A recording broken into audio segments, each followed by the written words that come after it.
3 y 6, 2 y 6 en las Islas Canarias. Seguimos, la segunda hora del Espacio en Blanco se pone en marcha. Estamos en directo aquí en Radio Nacional de España, en el Espacio en Blanco, con cantidad de llamadas preguntándonos por nuestro anterior invitado, Daniel Stulin. Podéis entrar en su página web y ahí tendréis un montón de información, y no será la primera vez que venga al programa, va a ser uno de los habituales aquí en el Espacio en Blanco para que nos dé esas informaciones. Luego a vosotros, a cada uno de nosotros nos tocará contrastarlas, pero por lo menos estamos informados.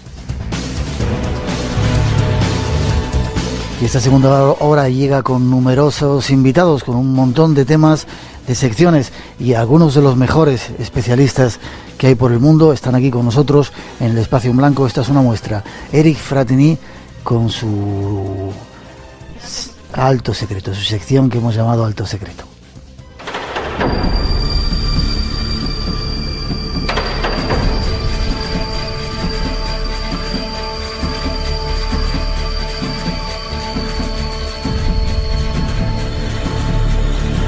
Llegan esos minutos en los que desvelamos justo a nuestro invitado Eric Fratini algunos documentos secretos de cosas que no están muy claras y que han ido haciendo por ahí. Buenas noches, Eric. Buenas noches, ¿qué tal?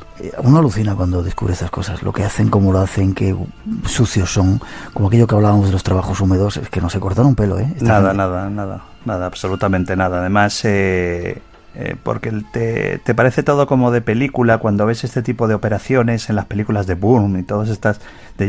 Tú dices, uy, caray, qué peliculero es todo esto. Y luego cuando lees los documentos de todas las operaciones que han hecho y a toda la gente que han matado en el nombre de un ideal político, ¿no? O de un estilo de vida, o de una bandera, o de un escudo. Y dices, caray, con los servicios de inteligencia. Es increíble. Hoy nos va a ser uno que hablaba de Al-Qaeda. Sí, además, te traigo dos documentos sorprendentes. Uno está fechado el 25 de enero del 2001. A 8 meses del ataque del 11 de septiembre. Y el segundo está fechado el 6 de agosto del 2001, a 35 días del ataque del 11 de septiembre. El primer documento que te traigo es un documento del National Security Council, del Consejo de Seguridad Nacional de la Casa Blanca, bajo el gobierno de George Bush, donde está redactado por Richard Clark, que era viceconsejero de Seguridad Nacional. Está dirigido a Condoleezza Rice, cuando era antes de ser secretaria de Estado, que ya era consejera de Seguridad Nacional, donde el documento consta de 3 páginas y Richard Clark recomienda que nosotros urgentemente, la palabra urgentemente la subraya, dice, necesitamos tomar medidas e iniciativas para combatir contra las redes de Al-Qaeda que se han introducido en territorio estadounidense. Esto, como te digo, este es a 8 meses del ataque, él dice, Al-Qaeda está siendo muy activo y está organizando cada vez fuerzas mayores para ser usadas contra nuestro propio territorio y contra nuestras fuerzas en Pakistán, Afganistán y los intereses de Estados Unidos en el norte de África y países del Golfo Pérsico.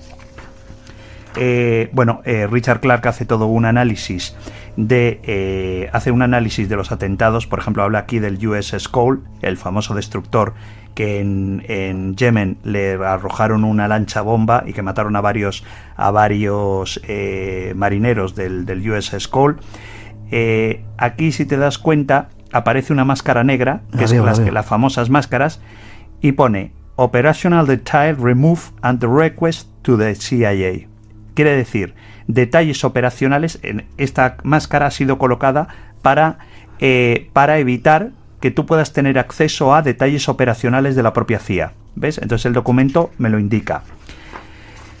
Las recomendaciones que hace Clark. Las magnitudes. Principalmente estamos a favor de un análisis de Chicken Little. Chicken Little es pequeño pollo.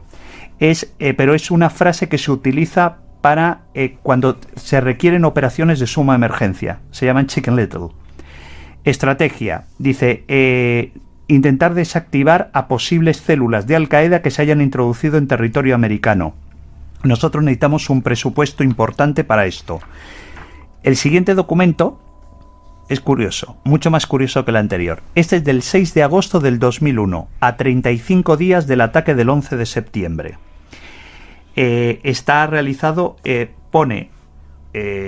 lástima que la gente no lo pueda ver, dice, solo para los ojos del presidente, 6 de agosto del 2001. En el documento, que está fechado por el Consejo de Seguridad Nacional por Condoleezza Rice, habla de un complot de Al-Qaeda en el año 99 para atacar objetivos en Canadá, objetivos canadienses y en la frontera y en el aeropuerto de Los Ángeles, atacar el aeropuerto de Los Ángeles, lanzando posiblemente aviones contra el aeropuerto de Los Ángeles. Dios mío, sí. Esto es del 6 de agosto del 2001, como te repito, a 35 días del ataque. Pero luego, déjame que te diga...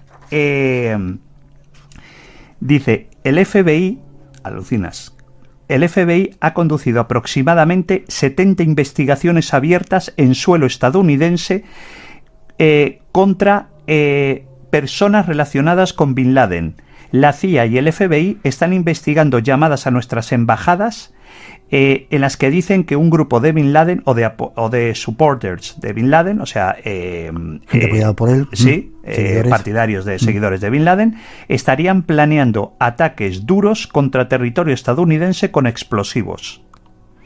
Qué curioso.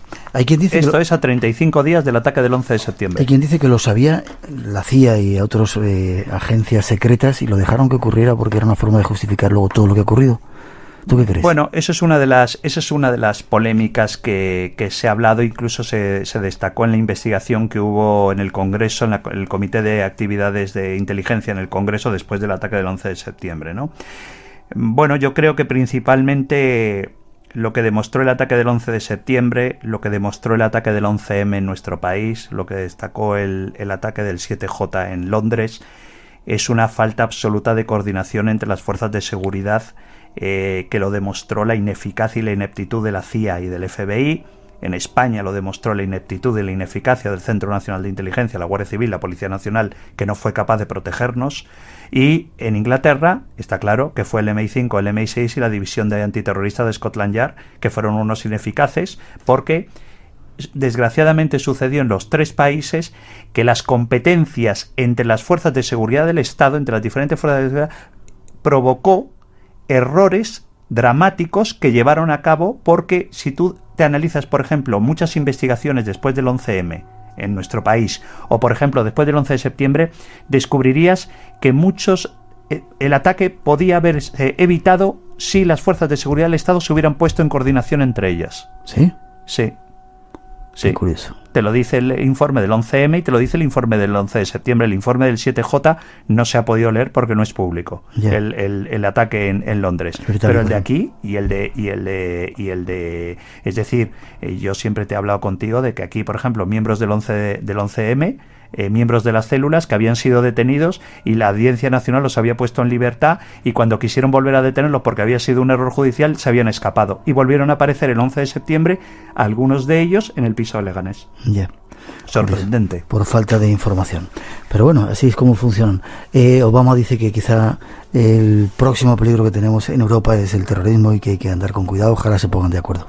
Ojalá que por lo menos que los 120 muertos que tuvimos aquí, los 3.000 muertos de Estados Unidos y los 200 muertos ingleses, por lo menos esperemos que les sirva de ejemplo a nuestra fuerza de seguridad del Estado, principalmente para evitar eso otra vez.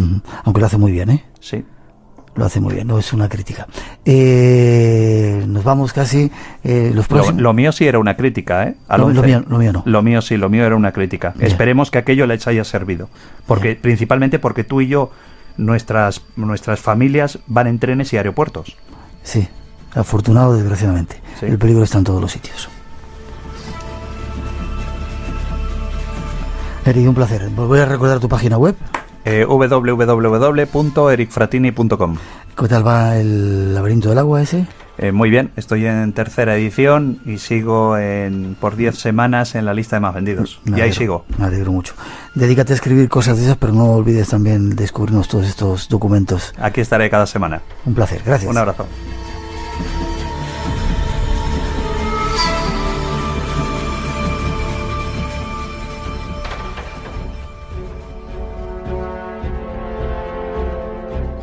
Tres y 15, 2 y 15 en las Islas Canarias. Alto Secreto es uno de los ejemplos de las secciones que tenemos en el Espacio en Blanco. Hay muchas anunciadas. Dentro de poco empezaremos una con Vicente Casaña, con Lorenzo Fernández, ya tenemos en marcha, con Sebastián Vázquez, con Manuel Carballal, nuestro compañero, con Jaime Barrientos. Guillermo Cacenave también tenemos otra sección. Algunos de los mejores especialistas están aquí con nosotros en el Espacio en Blanco. Fran Contreras es otro ejemplo. Esta es la sección Casas Encantadas, un ejemplo más de cosas que se están investigando con testimonios inéditos.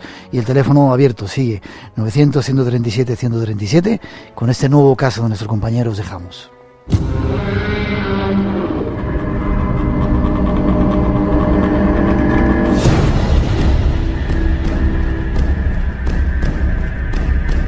Esta música anuncia que entramos en esa nueva sección que ha lanzado el Espacio en Blanco, un recorrido por la historia de los casos más misteriosos de este y otros países, con pruebas, con testimonios de las personas que han estado allí, con investigadores, psicofonías, todo el amplio universo del misterio preparado, condensado en esta sección con Fran Contreras. Buenas noches, Fran. Buenas noches, Miguel. ¿Cómo estás?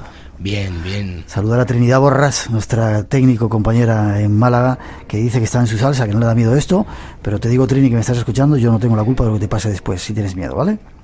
Aquí tenemos espectros, es otra historia que contar. ¿Lo podemos contar? Bueno, vamos a esperar un poco, pero vamos, que hay historia de fantasmas en Radio Nacional en Málaga, te lo aseguro. Bien, pues lo investigaremos. Tenemos ya una lista de espera de casos para investigar. En Radio Televisión Española también tiene lo suyo. Nos han encargado de hacer una cosita por ahí y iremos diciendo. Pero hoy nos vamos al Museo Al-Yusuf de Cáceres, un lugar que era conocida como la Casa de la Muerte, ¿no? Ponnos un poco en situación.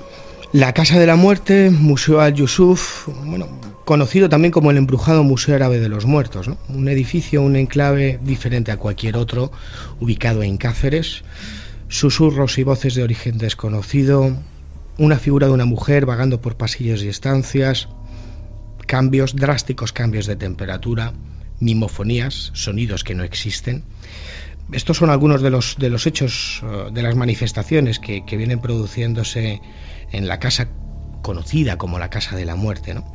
Y esta noche en Espacio en Blanco vamos a abrir las puertas de ese Museo Al-Yusuf olvidado, condenado al destierro del silencio, para rescatar del olvido el rosario de manifestaciones paranormales que allí tuvieron lugar y que siguen teniendo lugar. Espera un segundito. Es muy curioso por qué en todos los casos cuando uno está investigando y va a pasar algo, cambia la temperatura. ¿Hay alguna explicación? Porque además es un cambio de temperatura brusco, se te pone la carne de gallina, el frío se te mete en los huesos y en el alma. ¿Por qué?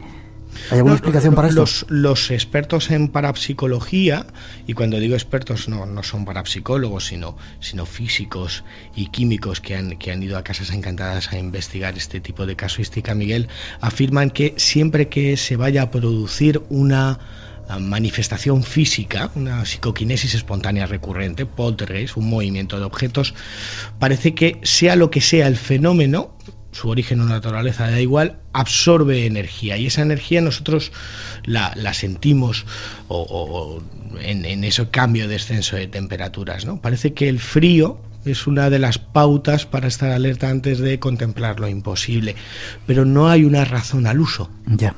Un denominador común cuando van a presentarse esos fenómenos ocurre en todos los casos que nosotros hemos estado presentes, por lo menos, y se han investigado. Al-Yusuf de Cáceres, sigue contándonos. Bueno, ¿sigue siendo un museo en la actualidad? Sí, ahí está en la empinada calle Cuesta del Marqués número 4, en las inmediaciones de la Plaza de San Jorge, en la monumental Cáceres, como te decía. Cáceres. Ahí se encuentra el viejo caserón de 2 plantas y ladrillo ocre, que desde el año 1974 es la sede de este museo, que es una muestra única del arte y la arquitectura musulmana, con patio jardín, con un aljibe, con una cripta y con una serie de fenómenos inexplicables desde tiempos inmemoriales. Ángel de la Torre, su propietario, nos contaba así, grabadora en ristre, cómo empezó todo allá por los años 80. Miguel, le escuchamos. En los años 80, ya en la casa de arriba vivían mis tíos, que tuvieron que abandonarla debido a los fenómenos que ocurrían. Se movían los objetos, se le movían las camas y abrían y cerraban las ventanas y las puertas de los armarios. Jugando al ajedrez una partida con un amigo mío, escuchamos claramente cómo algo se nos acercaba con unas pisadas clarísimas. Sonaba así, acercándose hacia nosotros. Entonces los dos echamos a correr. ¿Testimonio recogido hace cuánto tiempo, Fran? Hace tan solo 6-7 meses. Curioso. Así empezaba la historia. Ellos vivían en el museo actualmente casa anteriormente. Exacto. Era una vivienda que, curiosamente, cuando ellos reforman y hacen un macabro descubrimiento del cual ahora hablaremos, comienzan a sucederse los fenómenos habituales en estos lugares embrujados o encantados, ¿no? Objetos que parecen movidos como por manos invisibles, como si tuvieran vida propia, pasos pausados o contundentes que siempre realizan el mismo recorrido y se acercan hasta los testigos, manos invisibles que les acarician, golpes, empujones a los propios inquilinos, armarios y mesas que tiemblan por una fuerza invisible, desconocida. La verdad es que el rosario de fenómenos que hay en el Museo Al-Yusuf, en la Casa de la Muerte de Cáceres, es inigualable con otros episodios en una comparativa, ¿no? Una serie de fenómenos que parece que cogen más virulencia, Miguel, cuando hacen la reforma, como te decía, hace 2 décadas para habilitar este inmueble como museo, y Ángel de la Torre descubre en una cripta un baúl con huesos y unas monedas. ¿Con huesos y monedas? Y es a raíz de ese momento cuando parece que aumenta esta extraña fenomenología, es cuando empiezan a presenciarla, a observar la figura de una mujer ataviada con ropajes de tiempos musulmanes paseando, que no les miraba ni se dirigía a ellos, siempre haciendo el mismo recorrido, y es cuando empiezan a ver que hay algo más en ese inmueble, cuya planta de arriba hoy en la actualidad está deshabitada, solamente se puede visitar la parte de abajo. Un lugar marcado por la muerte, además. Según la tradición popular, ese enclave había sido el lugar donde se habían sucedido diferentes crímenes y asesinatos. Eso es lo que afirma y lo que pude recoger tanto para Casas Encantadas como para Fantasmas de Daf, la tradición popular. Un lugar donde los crímenes y los asesinatos cometidos en otra época supuestamente parecen seguir marcando el día a día de los inquilinos. Los fenómenos a día de hoy, Miguel, continúan. ¿Siguen sucediendo fenómenos? Continúan, sí. Si quieres escuchamos a Ángel de la Torre como nos lo narraba. Vale. Una noche estando dormido, noté como rodeaban mi colchón y se pararon al lado mío. 2, 3 segundos y volvieron a marcharse por donde entraron. Ya apagamos las velas, llegas al día siguiente están encendidas. Pero claro, ya nosotros las apagamos a conciencia y llegamos al día siguiente, es increíble, vuelven a estar encendidas. Curioso lo que contaba, ¿eh? Bueno, incluso hasta peligroso, porque Ángel de la Torre me decía que tenían un serio problema. Primero, ninguno de las personas que allí trabajan quieren estar solas, es decir, los guardas de seguridad que tienen, los vigilantes. Tienen guardias de seguridad y los propios empleados, incluyendo su mujer, que permanecen en el Museo Al-Yusuf muchas horas, saben o han aprendido a convivir con algo que hay ahí invisible, que se manifiesta en determinadas ocasiones y han aprendido a convivir con ese miedo a lo irracional y sobre todo algo peligroso. Ellos tienen muchas velas por los pasillos, por las estancias que encienden para hacer un viaje más agradable a la persona que acude hasta allí. Las apagan cuando cierran el establecimiento, el museo, y por la mañana cuando abren están absolutamente todas encendidas. Qué bonito. Con un peligro físico para ellos, y así me lo decía y me lo narraba, porque se puede producir un incendio. No deja de ser romántico el espectro o los espectros que hayan en el Museo Al-Yusuf, ¿no? Qué curioso. ¿Tú crees que nos vamos, ya terminamos, se nos acaba el tiempo? ¿Tú crees que nos dejarían hacer un programa desde ese piso de arriba? En cuanto se lo pidamos. Solamente tenemos que llamarles y Ángel de la Torre gustoso se prestará a que hagamos una emisión en directo desde allí. No estaría mal, allá arriba. Y además está pendiente, porque la realidad y las preguntas son que las de siempre, Miguel. ¿Ante qué clase de fenómenos nos encontramos? Y sobre todo en este episodio, en la Casa de la Muerte de Al-Yusuf, si existe algún tipo de relación entre los crímenes tradicionales, entre el hallazgo del baúl durante la Reforma y las manifestaciones presuntamente del más allá que tienen lugar desde hace más de 2 décadas, ¿no? Hay pendiente una investigación en Al-Yusuf. Nos vamos a poner con ella.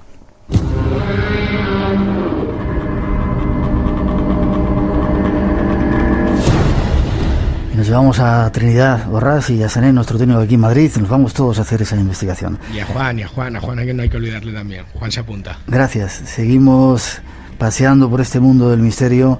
La semana que viene te veo y nos volvemos a sentir con otro caso nuevo. Buenas noches, Miguel. Fuerte abrazo. Una ventana abierta hacia otros universos. Espacio en Blanco, en Radio Nacional de España, con Miguel Blanco.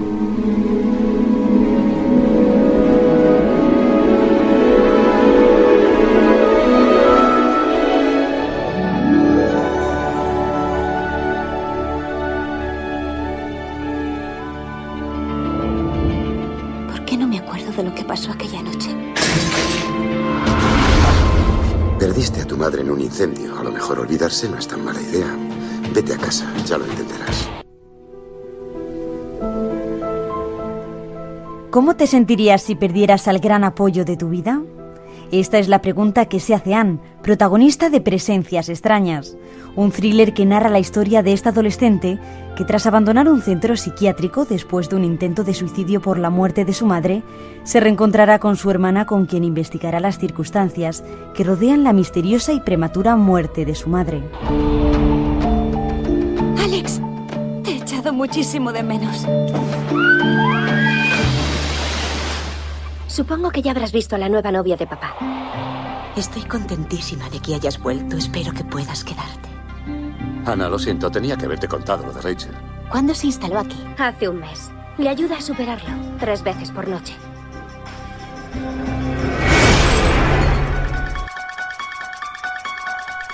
La nueva novia de su padre, Rachel, que se ha mudado a vivir con ellos, casualmente fue la enfermera de su madre. Rachel parece al principio tener una actitud amistosa, pero poco a poco sacará su lado más oscuro. Escucha, Ana, ya sé que toca que odies a la nueva novia de tu padre, pero me encantaría que nos lleváramos bien. Llegas tarde. Alex, ha pasado algo. ¿El qué? He tenido un sueño. Eran unos niños. Creo que quieren avisarnos de algo. A su hija se le ha metido en la cabeza que su novia asesinó a la familia para la que trabajaba antes. El disgusto de Anne pronto se transformará en horror al aparecérsele el fantasma de su madre clamando venganza y señalando a Rachel con dedo acusador. Cuando su padre se niega a escuchar sus advertencias, Anne y su hermana Alice investigan el dudoso pasado de Rachel. Tenemos que averiguar quién es realmente Rachel Summers. Quiero que te plantees si estás preparada para formar parte de esta familia. Sabes, Ana, así las cosas no van a irnos bien. Este film de terror, remake de la película coreana Dos Hermanas, promete mantener a los espectadores pegados a las butacas, donde pasarán miedo de principio a fin. De los productores de The Ring, Presencias extrañas llegará a nuestras pantallas el próximo viernes 29 de mayo. Y recuerden que cuando todo va mal, aún puede ir peor. Tú eres la siguiente. Creía que era un sueño, pero no lo era. Mira. Ahora sí que tengo miedo. Ay, Anita, no voy a permitir que estropees lo que es mío.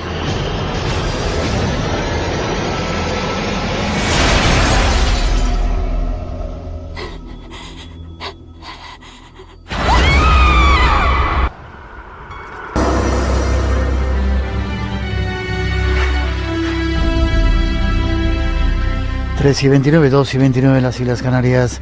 Seguimos en directo aquí en Radio Nacional de España, habiendo dado un poco de información sobre los estrenos de cine, una nueva sección también del Espacio en Blanco. Y ahora nos vamos una especie de homenaje a otro compañero, Javier Sierra, y La Dama Azul. Dentro de poco va a haber un homenaje donde se va a reunir un montón de gente. Esta es la información y sirva desde nuestro punto de vista como homenaje y reconocimiento a su trabajo. Hay una historia muy curiosa que de vez en cuando nos ha contado aquí en nuestro programa Javier Sierra, de una monja perdida en un pueblo en Castilla y que de repente aparecía a los indios en el otro lado del Atlántico y los evangelizó. Y cuando llegaron los conquistadores españoles, estos indios indígenas le hablaban de una extraña mujer vestida de azul. Y nos vamos hasta ese pueblo donde estaba esa monja, Ágreda, y Jesús Manuel Alonso, su alcalde, está ahí al otro lado de la línea telefónica. Buenas noches. Hola, muy buenas noches. ¿Cómo estás? Pues muy bien, por aquí estamos, por Ágreda. Por Ágreda. Qué sitio tan curioso, ¿verdad?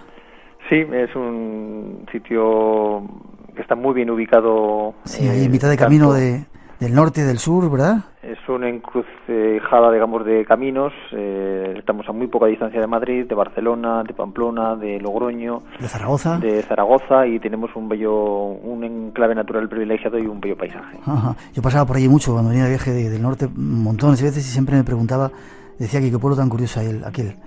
Y ahora se va a hacer mucho más famoso porque de repente habéis hecho que se hermane, no con un pueblo. Yo creo que debe ser el primero en la historia de la humanidad, sino con todo un estado. Sí, señor. Nos hemos hermanado con todo un estado, con el estado de Nuevo México, un estado norteamericano de Estados Unidos, y también con una estrella política como es el gobernador Bill Richardson. ¿Y eso cómo ha sido? Pues surgió cuando vino aquí Javier Sierra a presentar su libro La Dama Azul. En la cena, no sé si fue la periodista de Ágreda quien sugirió que pudiésemos hacer un hermanamiento con alguna ciudad de Nuevo México. Esa idea la captamos rápidamente el equipo de gobierno, y aunque pudiese parecer un poco utópica, porque hay que recordar que Nuevo México está nada más ni nada menos que a 10.000 kilómetros de distancia, es mucha distancia la que nos separa, pues sin embargo decidimos hacer esa idea realidad. Con lo cual nos pusimos a trabajar, contactamos con el gobierno de Nuevo México, y cuál fue nuestra sorpresa, que esa propuesta inicial de hermanamiento con alguna ciudad de Nuevo México, recibimos la respuesta por parte del ministro de Cultura, del señor Stuart Ashman, que le había indicado al gobernador, señor Bill Richardson, que quería hermanarse con Ágreda, pero no con una ciudad en concreto, ni con Santa Fe, ni con Albuquerque, sino que quería extender ese hermanamiento a la totalidad del Estado americano. ¿Y eso por qué? Pues porque realmente el señor Bill Richardson estaba impactado por la figura de la Dama Azul, Lady in Blue, que le llaman allí, y consideró que era propio, puesto que no había una ciudad concreta donde ya hubiese estado realizando esa labor evangelizadora, sino que era un tanto dispersa por el Estado, pues decidió que el hermanamiento debía ser con la totalidad del Estado, y ello evidentemente pues nos llenó a nosotros de una gran satisfacción. Ya. ¿Han venido algún americano del Estado de Nuevo México al pueblo para verlo? No, hasta el momento no han venido, tienen el compromiso de venir. Evidentemente el señor Richardson, que es un político de gran prestigio en Norteamérica, tiene su tiempo muy limitado, pero sí que tenemos la esperanza de que en breve, en estos años, pues nos haga una visita a la villa de Ágreda. Ya, y debe ser la primera vez que ocurre, ¿no? Que un pueblecito perdido ahí en Soria de repente se hermane con todo un estado. Debe ser la primera vez en la historia. Sí, yo creo que por las noticias que yo tengo, somos récord Guinness, y somos el primer pueblo, cuando menos el primer pueblo español, que se hermana con la totalidad de un estado. Sí que es cierto que ha habido muchísimos hermanamientos en la historia de España, con distintas poblaciones, con distintas ciudades, o entre distintas ciudades y poblaciones, pero con la totalidad de un estado yo creo que somos, en este caso, por el momento, el único supuesto que existe en el planeta Tierra. ¿Y qué dice la gente del pueblo, Jesús Manuel? Pues bien, la calle, gente, aunque hay que recordar que el grupo de la oposición le parecía que era una idea un tanto desmesurada, creo que se calificaba como una propuesta desmedida y desproporcionada. Nosotros, el equipo de gobierno, decidimos que teníamos que impulsarla, que llevarla adelante, y la gente, pues sobre todo cuando vinimos de Nuevo México y cuando vio todo lo que habíamos hecho, los contactos que habíamos generado, y vio que eso se había convertido en una auténtica realidad, pues yo creo que están muy entusiasmados, que les ilusiona esta idea, este proyecto, y por supuesto que la apoyan de forma total y unánime. Ya. Y la gente, te digo, la del pueblo llano, la que anda por ahí, los paisanos, y cuando te encuentran por la calle te dicen algo.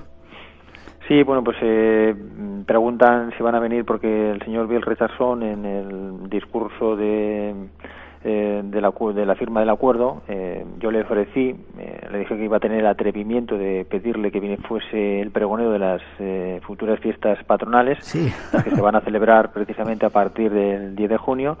Él me dijo que haría lo posible, y entonces la gente le hubiese gustado que él hubiese sido nuestro pregonero este año, pero bueno, no ha podido ser. Esperemos que en el futuro lo sea y que pueda venir a visitarnos. La que estáis liando, imagínate que llegue Bill Richardson a dar el pregón del pueblo. Qué increíble, ¿eh?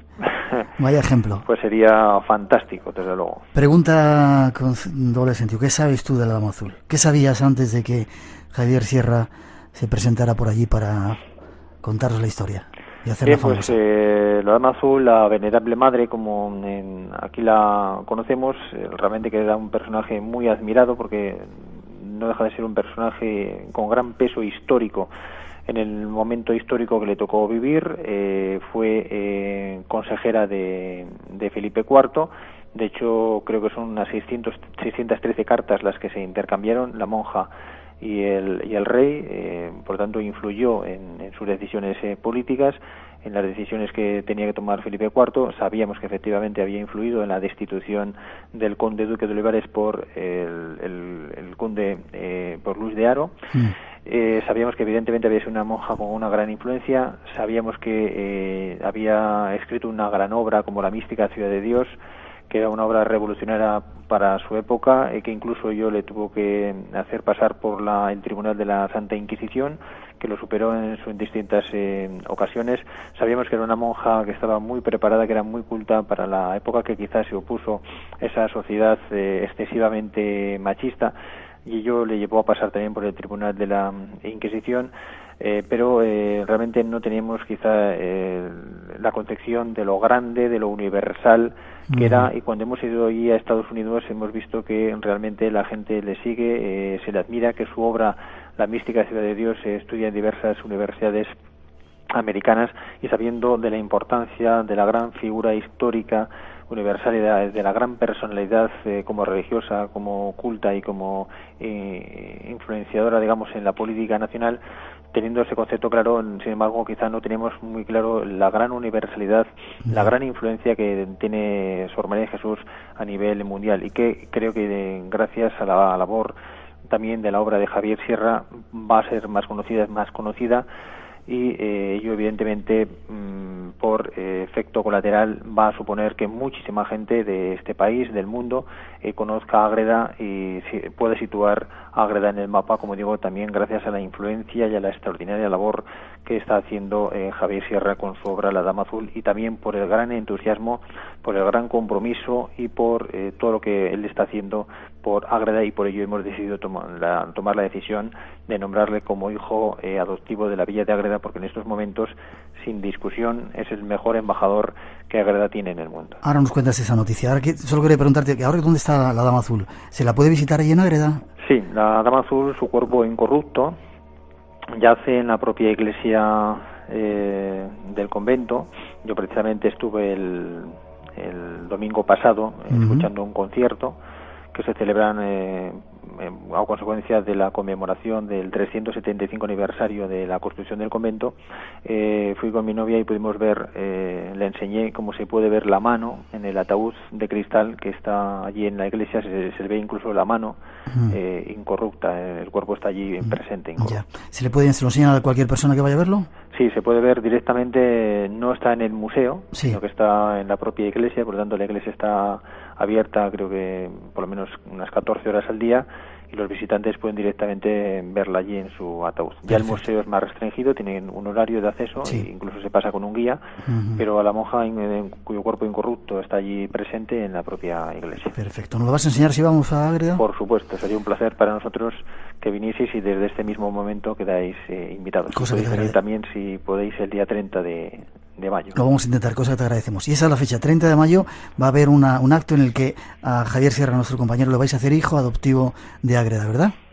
Sí, como te digo, el equipo de gobierno tenía la conciencia de que Javier era una persona que sentía Ágreda, que estaba haciendo mucho por Ágreda, y por ello el pueblo de Ágreda tenía que corresponderle, y por ello el equipo de gobierno propuso nombrarle hijo adoptivo. Creo que es justo y merecido este reconocimiento, y el día 30 pues vamos a intentar hacer un acto que creo que va a ser un éxito, porque está confirmada la asistencia de importantes personalidades, no solamente del mundo político, sino del mundo también de la cultura. A nivel político contamos con la presencia, por ejemplo, de la exministra de Cultura, Carmen Calvo, con la que he hablado esta mañana personalmente y me ha confirmado su asistencia. También, por ejemplo, políticos de la tierra de Javier Sierra, como el consejero de la presidencia del Gobierno de Aragón, o el propio alcalde de Teruel, también directores generales tanto del Ministerio de Asuntos Exteriores como del Ministerio de Cultura, y como también, como digo, importantes personalidades del mundo de la cultura y del mundo del periodismo. Por lo tanto, Javier ha sido capaz de atraer a todas estas personalidades y va a estar muy bien arropado, y por lo tanto el pueblo de Ágreda quiere hacer un acto, como digo, acorde a su compromiso, a su categoría y a la vinculación que Javier Sierra tiene con su pueblo, a partir de ahora con Ágreda. Sin duda Javier Sierra se lo merece, y Ágreda y la historia de la Dama Azul también. Jesús Manuel, muchas gracias, enhorabuena. Enhorabuena también por la idea de ese hermanamiento, y que Ágreda y la Dama se conozcan todo el mundo, que es lo que se está consiguiendo. La estáis liando buena. De eso se trata. Un fuerte abrazo, espero verte, si no en esa cena, en cualquier otro momento, para ir a ver a la monja, a la Dama Azul, ¿vale? Muchísimas gracias, quedáis invitados, y por supuesto también toda tu audiencia. Un fuerte abrazo, hasta prontito. Hasta pronto. Espacio en Blanco. Tu cita con lo desconocido. En Radio Nacional de España. Con Miguel Blanco. Comer y cantar, con María Torres y el cocinero Abraham García. Un escabeche bien resuelto me parece una maravilla. Este sábado, marmitaco, y este domingo, ensalada de morros de ternera con melocotón. Si tenemos alguna cabeza o alguna espina, que un hervor con agua fría hasta que hierva, que se lavan. Los fines de semana a la 1 p.m. en Radio Nacional de España. Espacio en Blanco. Una puerta abierta hacia otros mundos. En Radio Nacional de España, con Miguel Blanco.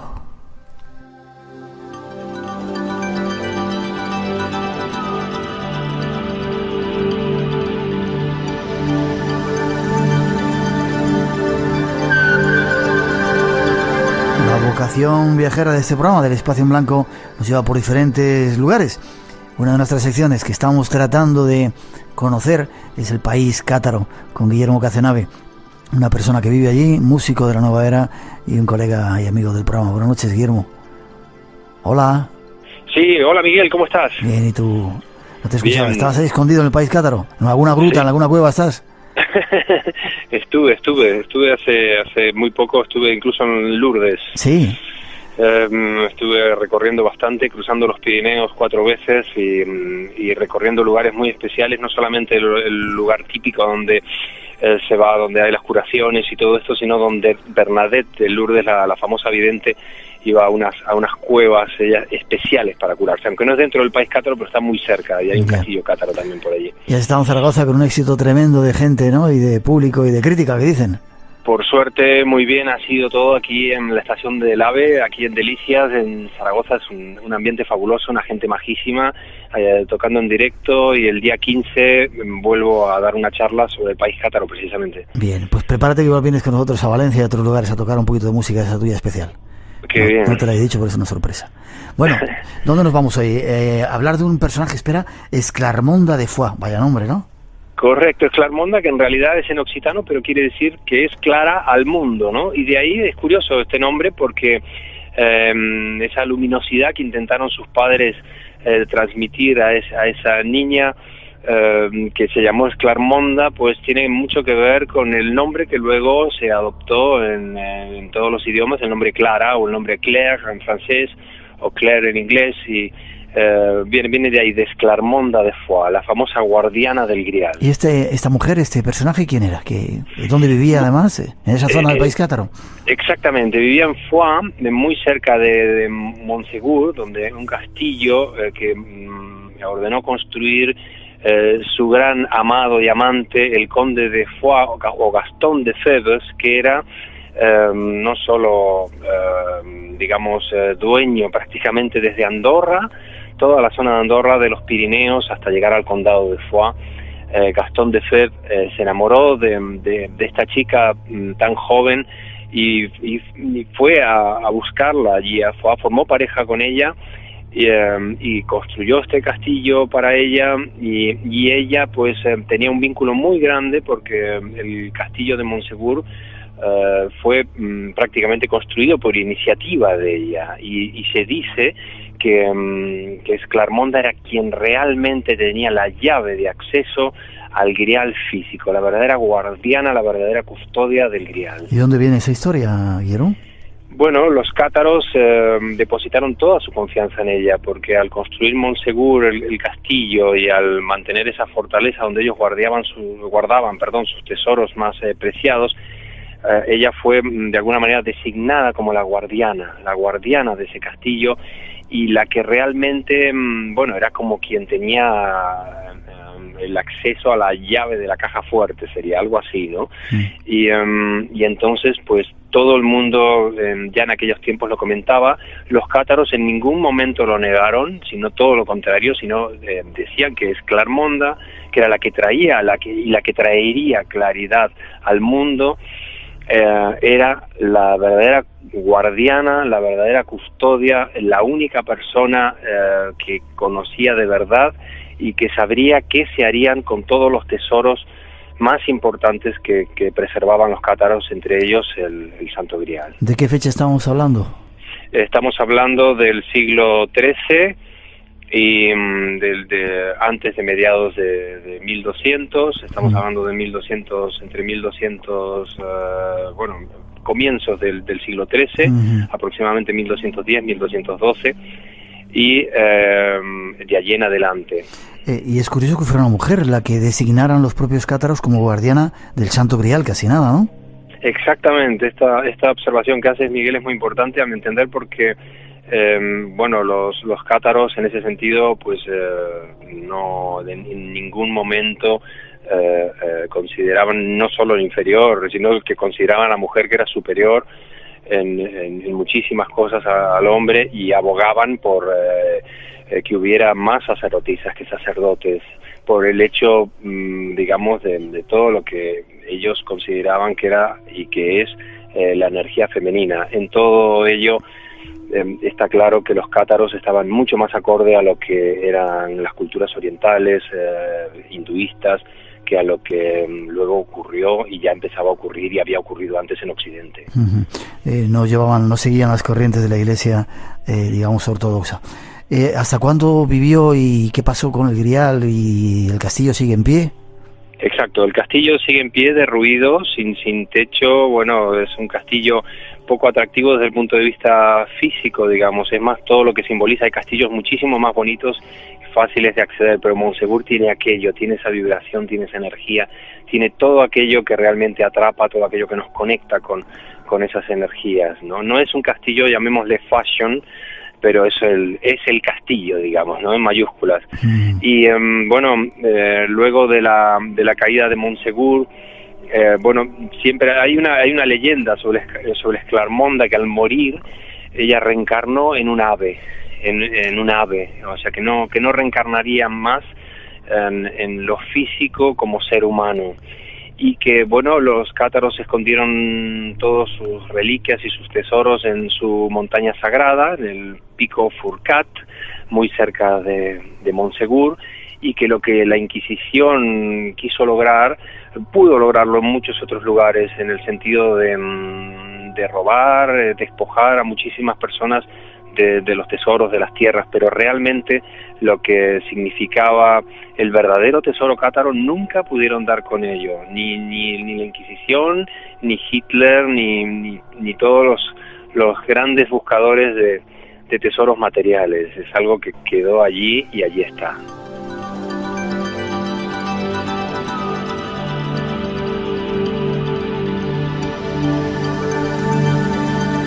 Esclarmonda de Foix se convirtió en un pájaro y siguió volando, y el tesoro cátaro sigue estando ahí, afortunadamente, ¿verdad, Guillermo? Exactamente. Porque quizás sea, lo estamos tratando de descubrir en esta sección, ese tesoro espiritual, el físico sigue escondido ahí hasta que seguramente llegue el tiempo de darlo a conocer. Exactamente, hasta que estemos preparados realmente para ello. Seguramente. Seguimos con la idea de vernos dentro de poquito.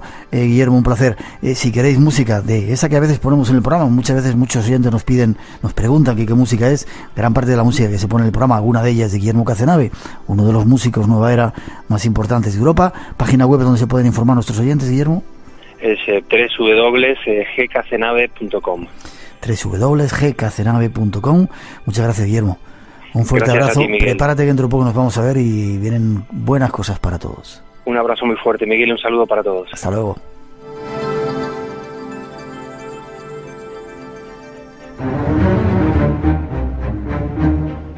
del país cátaro, seguimos en directo aquí en Radio Nacional de España, del país cátaro nos vamos a Andalucía. Hay una casa, quizá de las más misteriosas que hay en España, la Casa de las Caras de Belmez. Muchas veces hemos hablado de ella, estar atentos, va a dar sorpresas. Hubo alguien que estuvo allí, esto fue lo que le pasó y nos lo cuenta ahora. Vamos con algunas opiniones de oyentes, compañeros, amigos del Espacio en Blanco. Nos vamos hasta, creo que es Granada, sí, a hablar con Jalid Ismael Dagua Fernández. Buenas noches. Buenas noches, Miguel. Buenas noches a todos. ¿Estás en Granada? Estoy en un pueblecito de Jaén. Ah, perdón, Jaén, ¿sí? ¿En dónde? En Linares. Linares. Bien, te traemos al programa. Tengo varias cosas pendientes contigo, pero hoy porque nos mandabas un mensaje que decías: acabo de regresar de Belmez de la Moraleda, el pueblo de las Caras. Fui sin demasiado interés en el tema. Vivo a una hora de Belmez y llegué escéptico al fenómeno en cuestión, y una vez dentro de la casa, cuando he visto el fenómeno, me he quedado sorprendido. ¿Qué ha pasado? ¿No creías que era tan potente? ¿No creías que ahí pasaba algo importante en Belmez de la Moraleda? Pues la verdad es que no. Yo no sé por qué siempre tuve en mi cabeza, siempre catalogué el fenómeno como de algo que no era real, y me sorprendió gratamente. Y fui a Belmez quizás porque ya era cuestión obligada. Toda la gente que sabe que soy de Jaén me pregunta por las Caras, y ya era casi pecado no ir a Belmez. Y fui totalmente escéptico, pero realmente salí de allí. No sé aún cómo salí de allí. Creo que me tragué todo estas palabras que antes había dicho, todo este pensamiento que antes tenía en contra de este fenómeno. Ya. Y si me permites, la prepotencia de mucha gente que juzga un fenómeno sin conocerlo. No han estado allí, de repente eso es mentira, eso es una pintura. Hay que ir allí y ver y sentir lo que ocurre, ¿verdad? Yo creo que esta es la base fundamental de cualquier opinión. Es ir allí, sentir el fenómeno, verlo, experimentarlo. Después, si sales con una opinión u otra, bueno, esto es algo muy particular. Pero realmente no nos podemos dejar llevar por la opinión de otros, y tenemos que experimentar las cosas, tanto este fenómeno como cualquier otro. Realmente quien vaya allí, una mente ni abierta ni cerrada, simplemente a ver qué es esto, como mínimo se va a sorprender. Sí, estuviste en la original, la primera, ¿verdad? Sí, yo tenía más interés por la casa de María Gómez. Sí. ¿Dónde nació? Donde vivió. Donde vivió, sí. La que decimos el número 5, sí, exactamente. Bueno, yo llegué allí y llamé a un teléfono y me recibió es la mujer de uno de sus hijos. De Miguel, María Jesús. María Jesús, sí. Una mujer encantadora. Sí. Y ella empieza, mi mujer y yo, con un bastoncito a mostrarnos algo en el suelo que yo no identificaba a priori. Pero también llevaba mucha prisa. Hay un momento en el que ella está señalándome cosas y yo digo: un momentito, por favor. Cierro los ojos, me relajo, digo: venga, ahora, enséñame qué hay en el suelo. En ese momento empiezan a aparecer caras, o empiezan a aparecer ante mi vista, unas caras totalmente marcadas, pero no solamente una, la que ella me señalaba, y aparecían 1000 más a su alrededor. Y yo me sorprendía, le decía: mira, María Jesús, tienes ahí otro al lado y otro al lado. Y después nos salimos al pasillo y vemos que en el suelo pasa exactamente el mismo fenómeno. Y yo me maravillo porque no iba con nada previsto, iba para echar una mañana y tal, y me maravillo de que esto suceda, que lo tengamos tan a mano y, sí, que sea tan formidable. Ha sido curioso porque lleva 30 y tantos años, las caras cambiando, no están estáticas, a veces se mueven. Yo recuerdo que una de las veces que fui había una que estaba en el pasillo ese de entrada, pero como queriendo salir hacia afuera, ¿sabes? Como si estuviera arrastrándose y una mano tratando de salir en ese pequeño escalón que hay hacia afuera. Increíble, ¿verdad? Lo curioso, lo extraño es que no sepamos qué hay detrás del fenómeno. Hay muchas teorías. Yo le preguntaba a María Jesús qué pensaba ella realmente del fenómeno, cómo se había podido producir. Y ella me confesaba, a mí no, a todas las personas que vayan, ella pensaba que María era la productora del fenómeno y que María a su vez ha dejado el legado de ese don, de de esa bendición que se le ha dejado a alguien de su familia. Ella lo decía casi riendo, como diciendo, yo sé el secreto y no te lo voy a decir. Pero lo curioso es que, discúlpame, mucha gente pensaba que cuando María muriese, María, la persona que vivía en la casa desde siempre, las caras se iban a olvidar y se iban a difuminar. Sin embargo, siguen estando ahí. Siguen estando y yo, la teoría que ella me dijo me pareció muy válida. Yo tengo a mi vez una que bueno, yo cuando entré en ese lugar me llenó de una energía muy grata, sinceramente. Entonces, no sé si es una persona la que puede producir el fenómeno o el fenómeno está en la casa en sí, en el lugar. No lo sé. No lo sé. Creo que lo más sincero que podemos decir todos los que pasamos por allí es no tenemos ni idea. Y sobre todo, antes de juzgar un fenómeno, sobre todo de este tipo, ir allí, verlo y conocerlo, ¿verdad? Es la base de cualquier opinión. Sí. No podemos tener una opinión sin haberla practicado, sin haber estudiado el tema a fondo, sino ¿qué podemos decir? Que sea válido. Te pregunto, ¿te cobraron? No, a mí no me cobraron en absoluto. Vale, es que hay alguna gente diciendo que cobran. Das la voluntad si quieres, porque también hay que ver lo que hay que aguantar, estar ahí abriendo las puertas de tu casa para que vengan cualquier persona, pero ahí está el fenómeno. Nos pondremos en contacto con María Jesús y va a haber sorpresas dentro de poco con la casa de Belmez aquí en el Espacio en Blanco. Jalil, muchas gracias. Estuvo en Egipto con nosotros, se hizo sufí y tenemos una cita pendiente. Seguramente dentro de poco nos pondremos en contacto para conocer a esos sufíes de las Alpujarras. Inshallah. Un placer, salam aleikum, y un placer haberte tenido en el programa. Igualmente, wa alaikum salam, un abrazo a todos. Shukran, nos vemos pronto. Hasta pronto. Un abrazo, hasta pronto.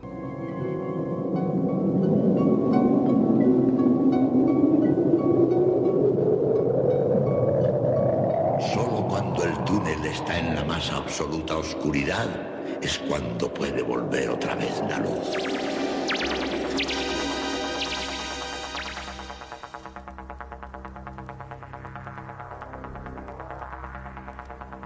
Estás entrando en el espacio en blanco.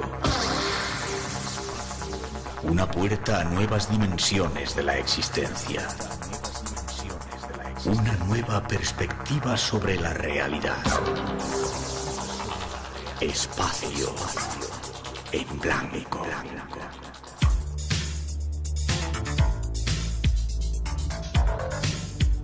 Una producción escrita y dirigida por Miguel Blanco. Ya comenzamos en directo desde el estudio 101 de la Casa de la Radio, cuando son las 2:07, 1:07 en las Islas Canarias, con los saludos de todo el equipo que esta noche se encarga de realizar el programa.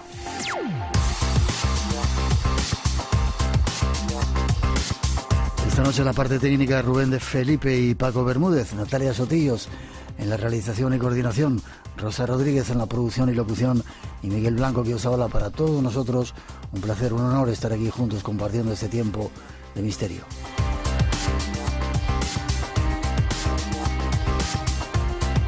Y al inicio saludarnos un grupo de amigos que han venido a vernos, algo que ya se está convirtiendo en una costumbre. Nos alegra que vengan a vernos a estas horas.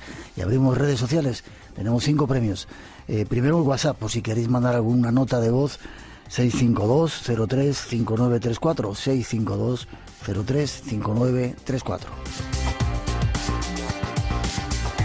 El teléfono de llamada gratuita 900-137-137, el email espacioenblanco@rtv.es y nuestras redes sociales en Face y en Twitter, buscáis Blanco Radio y ahí estamos con los saludos para todos.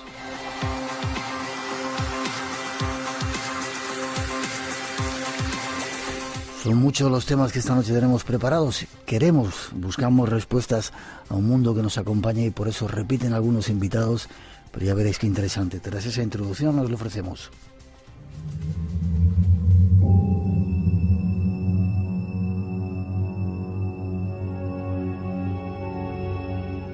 Nuestro viaje de esta noche regresa al mundo del más allá. Queremos volver a atravesar el velo que separa este mundo del llamado mundo de los espíritus. Por ello hemos citado de nuevo en nuestro programa a uno de los sensitivos más destacados que existe en nuestro país. En su compañía os invitamos a una nueva incursión en ese extraño mundo.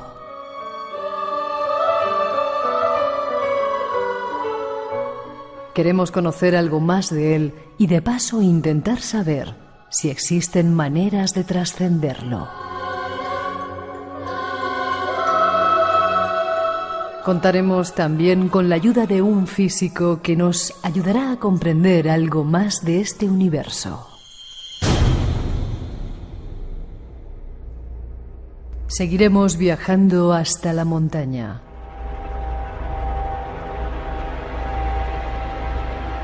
En una de ellas se vivió un suceso espeluznante que aún se mantiene sin explicación.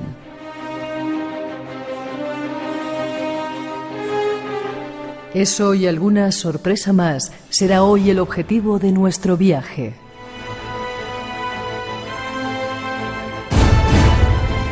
Prepárate, estamos listos para comenzar y como siempre, eres nuestro invitado especial.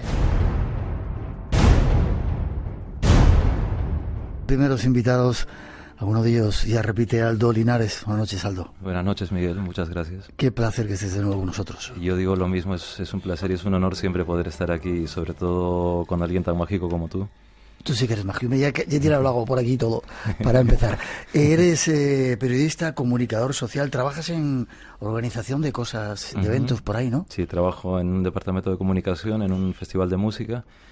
Y muy ahí famoso, estoy, se puede decir, ¿no? Sí, en el de Benicàssim. Y ahí llevo todos los días, de lunes a viernes, pues haciendo la vida real, entre comillas. Sí. Y tenemos otro invitado, José Luis Márquez, físico. ¿Cómo estás, José Luis? Buenas noches, Miguel. ¿Cómo puedo resolver esto de haber tirado todo el agua a la mesa?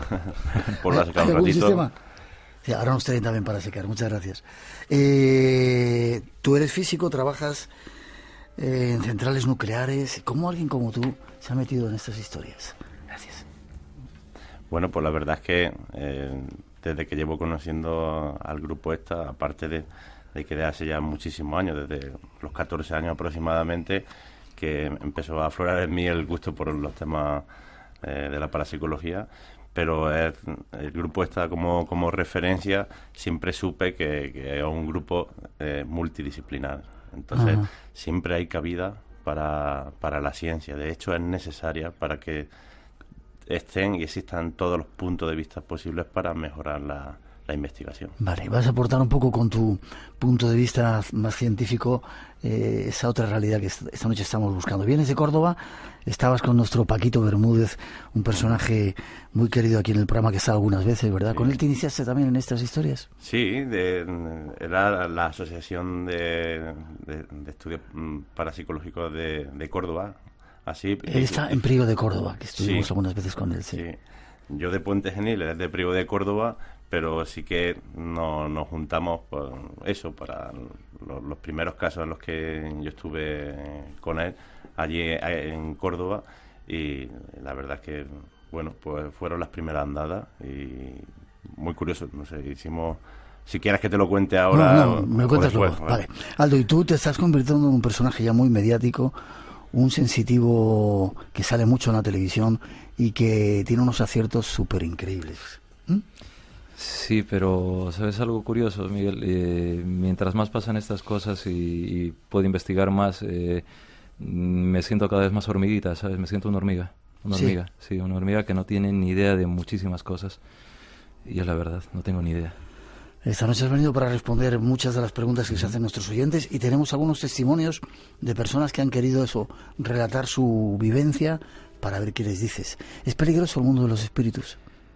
Somos peligrosos nosotros, que somos espíritus. Nosotros somos la primera mecha del cartucho de dinamita que podemos hacer estallar si no nos controlamos. Curioso. 2 y 14, 1 y 14 en las Islas Canarias. Interven cuando quieras, José Luis. Vamos con la primera introducción para tratar de penetrar en ese mundo de los espíritus. Y si queréis preguntar, 900, 137, 137, hay 2 expertos que esta noche os pueden dar contestaciones.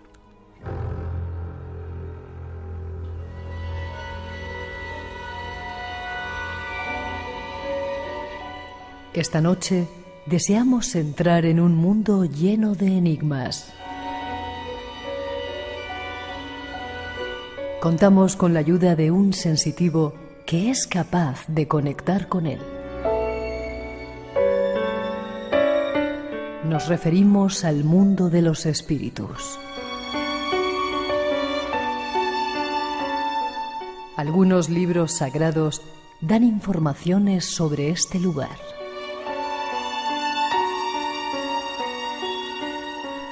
Nuestro Padre Celestial preparó un plan para nuestra salvación y como parte de ese plan, Él nos envió de su presencia para vivir en la tierra y recibir un cuerpo mortal de carne y sangre. Finalmente, nuestro cuerpo mortal morirá y nuestro espíritu irá al mundo de los espíritus. Este mundo es un lugar de espera, de trabajo, de aprendizaje, y para los justos un lugar de descanso de las preocupaciones y el dolor. Nuestros espíritus vivirán allí hasta que estemos listos para la resurrección.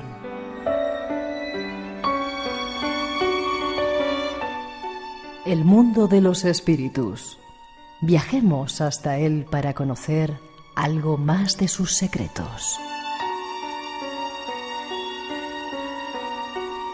Aldo, esto es una visión tanto religiosa. ¿Cómo ves tú el mundo de los espíritus o cómo lo podrías definir? Pues, mira, yo creo el más allá, lo digo mucho porque realmente creo que es así, creo que el más allá es un más acá, pero un pelín más lejano. Y es muy parecido a como somos nosotros, o sea, cuando nosotros nos vamos, creo que somos iguales a como hemos sido aquí. No existe esa mega iluminación y no creo que... ¿No morimos y vamos al cielo si hemos sido buenos y a los infiernos si hemos sido malos? No, porque yo creo que los cielos y los infiernos han sido unas corporaciones muy bien planteadas para no dejarnos pensar muchas veces por nosotros mismos o para no saber elegir nuestro propio camino. Creo que cuando nos vamos lo que ocurre es que es como cuando tú tienes un coche y llega un momento en el cual te cansas del coche y sales y te vas a por otro. Y creo que llega un momento en el cual la carcasa corporal que tenemos pues cumple su cometido, pero la energía esencial que somos continúa hacia el verdadero misterio de la vida, ¿no? La muerte no es sino otra cosa que la realización de la vida. O sea, que si hemos sido buenos aquí, o sea, si hemos sido malvados o perversos, en el otro lado seguimos siendo malvados y perversos. Claro. No hay una evolución, no hay una comprensión en el momento de la muerte que te ajusta y... Es que yo creo, mira, del mismo modo que aunque una persona diga que está preparada para morir, en el momento que llega la muerte siente ese golpe, ese choque. Creo que cuando tú eres de una manera determinada aquí, cuando te vas, sigas manteniendo ese punto de pasiones, de tics emocionales, permanece lo esencial que tienes de tu personalidad. Y muchas veces el hecho de irte y plantearte que estás en una nueva realidad, en lugar de abrirte los ojos, hace que te los cierres más, porque te aferras a lo que tú has sido y sobre todo a tu concepción de dónde has estado. Mi casa, mi forma de ser, yo soy así.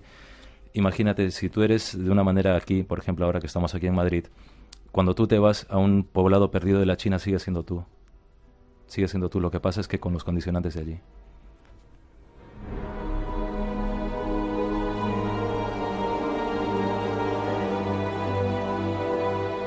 O sea que eso de que si te portas bien vas al cielo, nada, ¿no? No, yo creo que el cielo, el infierno, todo eso lo tenemos aquí, ¿sabes? Y claro, no convenía hacernos ver que nosotros somos los artífices del cielo y ese infierno y que nosotros somos el cielo y el infierno. Era mucho más bonito pintar que hasta el final de los tiempos, de nuestros tiempos, íbamos a ser marionetas. ¿Pero por qué? Porque eso es mucho más sencillo que darnos a nosotros la posibilidad de saber que nosotros realmente somos seres brillantes, que nosotros realmente hemos venido a este planeta para ser felices. Yeah. ¿Y hay algún trayecto que haya que seguir desde que mueres a ese otro tránsito? No sé, ¿cómo es? Mira, por lo esa carretera por la que tenemos que transitar? Parece ser, parece ser porque no existe ese manual de estilo, digamos. Parece ser que hay un periodo de adecuación, de autoconocimiento en el sentido de aceptación de tu realidad. O sea, mueres, falleces o trasciendes, por llamarlo de alguna manera, ¿y qué pasa? Parece que vas a un estado en el cual estás como una especie de umbral hacia ese nuevo estado de realidad, en el cual tú tienes la posibilidad de poder resarcirte de todo lo que has hecho en el sentido de la autocomprensión, ¿no? De comprenderte, de saber por qué has sido de una manera determinada. Nadie te va a juzgar, pero sin embargo tú mismo, al no tener esa carga corporal, digamos, te ves libre de muchas cosas que te sirven de cortapisa, ¿no? Entonces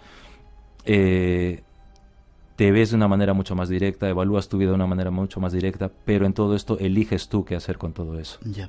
¿Es cierto que te vienen a buscar los familiares fallecidos cuando estás en ese tránsito hacia el otro lado? Parece ser que sí, parece ser que familiares, seres queridos, amigos, parece ser que te van a buscar. Como para hacerlo más fácil, para que no tengas miedo, sí, para quitarte... Sí, y sobre todo para brindarte esa sensación de reencuentro y de que el shock que puedes tener de despertar ante algo que se supone que no tenía que haber un despertar, te sea más suave. 2:20, 1:20 de las Islas Canarias. Estás en el Espacio en Blanco esta noche, tratando de llegar más allá. Espacio en Blanco. Tu cita con lo desconocido. En Radio Nacional. Con Miguel Blanco. Y esta noche con Aldo Linares y José Luis Márquez, miembros del grupo EPTA, hablando de ese mundo del más allá que ellos conocen. Hay algunas preguntas ya que te voy a pasar. Dicen que, no digo el nombre, perdió un bebé y se pregunta qué es lo que pasa con el espíritu de los niños que mueren con tan poco tiempo de vida. Pues mira, un espíritu de un niño, y siempre digo parece ser, ¿vale? Porque yo no puedo decir al 100% que es así, pero parece ser que son acogidos rápidamente. Y ¿acogidos dónde? En ese otro estado. ¿Sería como otro mundo, otro planeta? Es una continuación de la vida, es como otro plano más. Imagínate que nuestra existencia es una casa con varias habitaciones y has estado acostumbrado a estar en una, pues pasas a otra habitación. Que es una continuación de la vida en realidad, o sea, no vas a una realidad hiperdistorsionada, extraña, no, es una realidad que tiene una continuación lógica porque tiene que tener esa continuación lógica para que así podamos comprender de mejor manera. Podamos asumir de mejor manera y podamos evolucionar de mejor manera. Si fuese incomprensible todo eso, no tendría sentido nada de esto, porque no tendríamos... ¿Para qué vamos a esforzarnos por comprender, aprender, saber, si todo se trunca? Ya. Y entonces ese espíritu del niño pasa rápidamente a otra habitación. Es acogido, sí. Y sobre todo... el niño, como cualquier persona que se va en situaciones de muertes extremadamente dolorosas, que todas son dolorosas, ¿no? Pero hay algunas que son muy traumáticas, todo esto parece ser que de una manera u otra se solivianta allí. Es como que hay quienes se preocupan para que tú puedas estar más tranquilo. Y parece ser que al mismo tiempo... es como si hubiera cuidadores allí. Sí, parece ser que sí. Y también parece ser que muchas de las muertes más traumáticas también depende de nosotros el saber dar ese paso, porque hay quienes se aferran al hecho traumático. Ya. ¿Suicidas? Preguntan también qué ocurre cuando alguien se suicida. Pues parece ser que el choque es tan brusco que se produce una fractura mental tremenda, psicológica tremenda. Y muchas veces la persona que ha buscado una salida rápida a su existencia se da cuenta que no, que sigue viva. Entonces, claro, has truncado tu actividad física, pero todos los fantasmas, nunca mejor dicho, que puede tener en su mente que le llevaron a eso, o las circunstancias, siguen ahí. Y ahí es donde viene el trabajo de búsqueda personal, de búsqueda que no es ninguna iluminación ni nada, es tu propia búsqueda. Ya. Animales, espíritus animales, ¿también están en ese otro plano? Sí, también. Igual que aquí. Claro, porque nos hemos mal acostumbrado a pensar que los animales son inferiores a nosotros. Y eso es una cochina mentira. Ya. Y la gente súper iluminada, de repente se puede ir a otros planos, no sé, a otros planos, pues, no sé cómo llamarlo. Creo que en la medida, estoy intentando ser lógico en todo esto, ¿vale? En la medida en que somos nuestro nivel de conocimiento moral también, porque por mucho conocimiento que tú tengas, si moralmente no eres una persona cuajada o sensata, todo ese conocimiento que tú has adquirido no te sirve de nada, pero el conocimiento moral que tú tienes, el conocimiento espiritual real, que no hace falta que seas una persona muy ducha, sino simplemente que tú seas una buena persona, te lleva a dar pasos quizás más rápidos hacia una realidad más bonita. Algunas preguntas. Una persona cuenta que tuvo una parada cardíaca de 20 minutos, tuvo una experiencia cercana a la muerte y ella dice que estuvo en el cielo. Vio cómo subía su espíritu de una forma vertiginosa al cielo. Ahí se encontró con una fuerza inmensa que le dijo que tenía que volver. Esa fuerza le dijo que era Dios. Y desde entonces sabes que existe el cielo, porque tú niegas esa existencia. Uh-huh. Claro, es que, ¿sabes lo que ocurre? Yo, por ejemplo, en mi caso, cuando hablo de... Yo creo que esa realidad de bienestar no es el cielo religioso que nos han contado. Y creo que esa realidad de bienestar entronca con una esencia que llamémosle Dios, por decirlo así, ¿vale? Una esencia suprema, por decirlo así.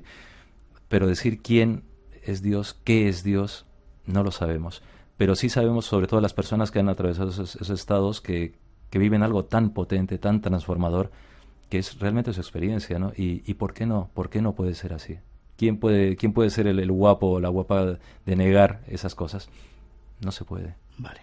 2:25, 1:25 en las Islas Canarias. Seguimos adelante tras esa nueva información que ofrecen los compañeros.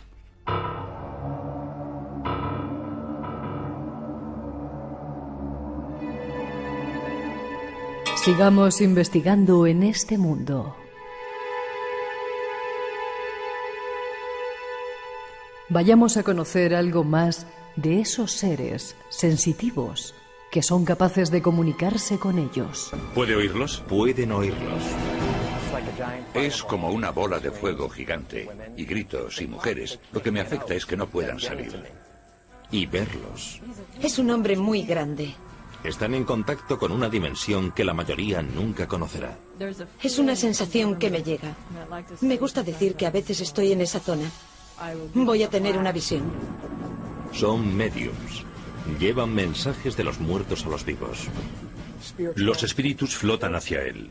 Siempre que le saco una foto, aparece algo.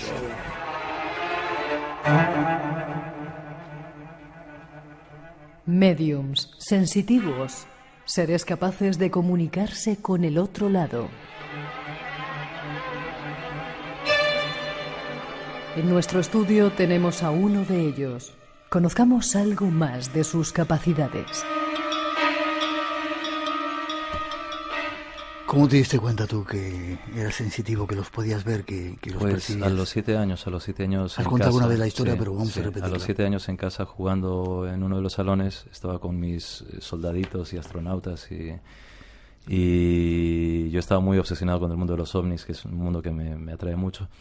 Y de repente, jugando con los astronautas, me hice como una base, que era la base lunar, que puse unas toallas y tal, y veo en el fondo del salón, en un sofá, a un señor sentado.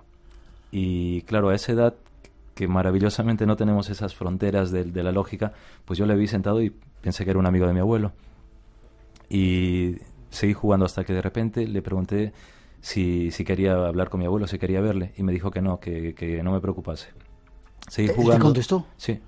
¿Ya habló contigo? Sí, yo le vi, además recuerdo como si te estuviese viendo a ti. O sea, iba con un jersey de color gris, una camisa blanca, un pantalón marrón, muy delgado, alto, cara de una persona maja, ¿sabes? Y se levantó, entonces yo le dije, ¿pero quieres que llame a mi abuelo? Y me dijo, no, yo entendí que se llamaba Don Yemo o Don Guillermo. Para mí es Don Yemo, ¿vale? Y le dije si iba a llamar a mi abuelo y me dijo, no, pero me dio una información y me pidió por favor que no juzgase a las personas implicadas en esa información. Siendo tú tan pequeñito, sí. Entonces yo salí corriendo del salón, subí las escaleras, fui a la habitación de mi madre y le dije que había un señor allí que se llamaba Don Yemo que me había dicho una cosa. Claro, mi madre dijo, pues no puede ser, alguien ha entrado en casa. Bajó conmigo mi madre y había una chica que nos cuidaba. La chica estaba llorando porque había escuchado que yo estaba hablando con alguien y había escuchado la voz de un hombre, pero no había nadie en el salón. Buscamos por la casa, no había nadie, y le dije luego a mi madre lo que me había dicho, y aquella tarde lo que me había dicho este hombre pues ocurrió. Coincidía. Sí. Ahí te diste cuenta que eras capaz de verlos. Sí, luego tuve otras experiencias a lo largo del tiempo, pero claro, cuando eres pequeño se mezcla toda la fantasía, el no saber las cosas. Y luego también que mi madre y mi abuela tuvieron a bien quizás cuidarme respecto a esto, nunca censurarme, preguntarme, y luego comprendí que todo esto que lo hicieron cuando ya mi abuela partió y mi madre partió tenía un sentido. Ya. Y es como dicen aquí a ese fragmento que hemos puesto, ¿cómo los percibís? De repente escuchas mucho ruido, ves voces, ves imágenes concretas, como la de ese niño que decías que estaba en el baño. Sí. ¿Cómo en el estudio estamos solos? Estamos muy bien ahora, estamos muy bien. Lo que pasa es que, claro, pero tú juegas con ventaja porque tú siempre estás acompañado también. Bien acompañado, Cero. Sí, bien acompañado, sí. ¿Eso es jugar con ventaja? En el buen sentido sí, porque te lo has currado mucho, claro. O sea, que eso es importante, eso es bueno. Bueno, ¿cómo lo ves tú? Mira, esto es un estado... Yo soy me gusta tener mucho los pies en la tierra respecto a esto, porque hay una cantidad de charlatanes, sinvergüenzas y pintamonas que se dedican a engañar a la gente. A aprovecharse, a sacar dinero, jugar con las esperanzas. Claro, y eso es cruel, y eso es malo. O sea, antes yo pensaba que no existía gente mala, pero ahora sí creo que existe gente mala. Y yo lo que... como enfoco esto es como un estado psicobiológico en realidad, ¿sabes? Un medium no es otra cosa que un teléfono, nada más. No es un ser especial ni es un don, es una cosa que tenemos todos. Lo que pasa es que en algunas personas se afina más que en otras. Y yo lo que percibo es, cuando te digo que es una cosa psicobiológica, es porque noto en mi cuerpo determinadas cosas. Y cuando digo que veo, tiene que ver mucho mi percepción mental. Pero claro, mis ojos buscan la excusa, digamos, para comprender esto y yo siento como que los veo. Es una teoría que tengo, ¿vale? Es como verte a ti, pero un poquito más granulado. Y escuchar a veces sí, o sea, escucho la fuerza del decibelio, ¿no? La palabra. Siento determinadas cosas en mi cuerpo que me van avisando que algo está ahí, ¿sabes? Unos picores en el paladar, unas bajadas de temperatura que son un poco raras. Una presión en la cabeza, o sea, noto algo físicamente. Pero te soy muy sincero, Miguel, cuando todo esto ocurre, no deja de sorprenderme porque no sé de dónde viene, cómo viene, qué es, y tengo que estar con los pies muy en la tierra justamente para no fascinarme y sorprenderme y dejarme llevar por invenciones. Ya, pero lo curioso es que esas percepciones que tú tienes que pones en duda, luego se corroboran que son ciertas, ¿no? Claro, pero es que lo importante creo es que todo esto, por mucho que yo las tenga, y creo que va a ser siempre así, me provoca nervios en el sentido de lo que estoy viendo es así, podré ayudar en esto y sobre todo intentar comprenderme a mí mismo, porque cuando la gente dice, me encantaría ser así, no es tan sencillo, no es tan sencillo. Hemos visto en programas Cuarto Milenio con Iker, nuestro compañero, a veces vas a hacer sesiones con ellos y cuando entras parece que te pones en un estado físico especial, ¿no? Sí. Tiemblas, hay algo ahí que te dice... Sí, es que sobre todo por la concentración y sobre todo porque son paquetes de información, son cúmulos de información muy rápidos y yo me siento... al decirte que soy un teléfono, intento no interferir en nada, o sea, mi mente no tiene que interferir.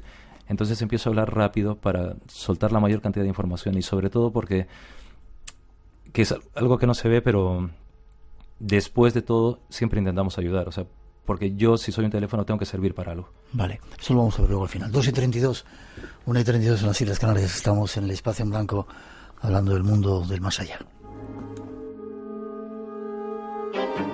La novela parte de un interrogante que su nombre es sinónimo de éxito y misterios. Que yo pretendo resolver, que es precisamente la de dónde vienen las ideas. Javier Sierra, Premio Planeta, nos presenta El fuego invisible. La Estación Azul, con Ignacio Helguero y Cristina Hermoso de Mendoza. Y además disfrutamos de la cinematográfica poesía de Azaustre. Apoya bien la punta del tacón en mi pecho. La Estación Azul. Los domingos a las 3 de la tarde es hora de Radio Nacional de España.